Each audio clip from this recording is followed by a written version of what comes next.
Kia ora. In the news today, New Zealand troops in Afghanistan are thought to be safer following the death of a senior Taliban leader. Abdullah Khalta has been killed in an airstrike in Bamiyan. He's understood to have masterminded the attack that killed Corporal Luke Tamatia, Lance Corporal Jacinta Baker and Private Richard Harris in August when a bomb destroyed their Humvee.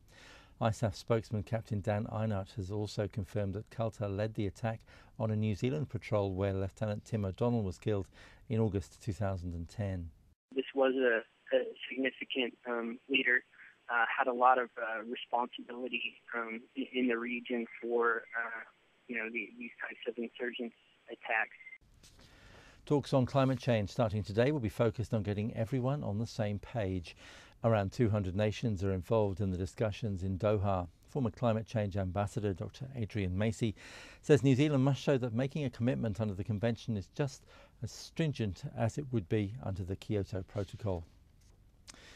The Māori Council insists the close questioning by Justice Young of Waikato River iwi submissions on the government's asset sales plan doesn't indicate that he believes the arguments lack merit. Justice Young challenged a number of points raised by Helen Cull, the lawyer for the Waikato River Dam Trust, as she pressed the need for the recognition of Māori water rights.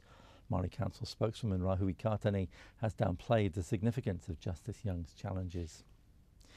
TFR New Zealand has appointed Ian McInnes as Chief Executive Officer. The 42-year-old will take up his post on February the 4th of next year. Most recently, Mr McInnes was acting International Policy and Programmes Director at World Vision New Zealand. He specialises in humanitarian response management, disaster risk management, monitoring and evaluation in fragile countries, and he's lived and worked in Sri Lanka, Myanmar, Haiti, Pakistan and Samoa. 2 motorcyclists have been killed and another was seriously injured in a collision with a car on Lindis Pass this afternoon. Emergency services were called to the crash about 2:15 p.m. and State Highway 8 was closed. The Department of Conservation is planning to reopen part of Mt Tongariro to the public on Thursday. The Tongariro crossing was evacuated after the Tamari crater erupted briefly on Wednesday. DOC spokesman Jonathan Maxwell says the risk of another volcanic eruption has been further downgraded by GNS Science. We're planning to open part of the Tongariro Alpine Crossing up to Red Crater and Emerald Lake, and that will include the northern circuit. That's a great opportunity for concessionaires and public to getting back in there, but staying outside that exclusion zone.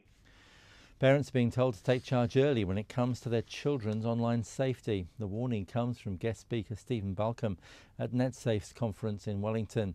The US-based CEO of the Family Online Safety Institute says if parents suspect their teens are being cyberbullied, they should report it to both the website administrators and the school.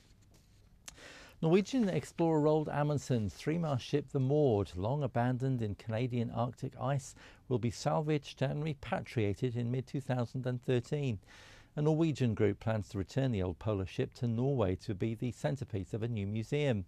The Maud was launched in June 1916 but ended up trapped in the ice in 1926. And that's all from me. Thanks for watching. Do join us again soon.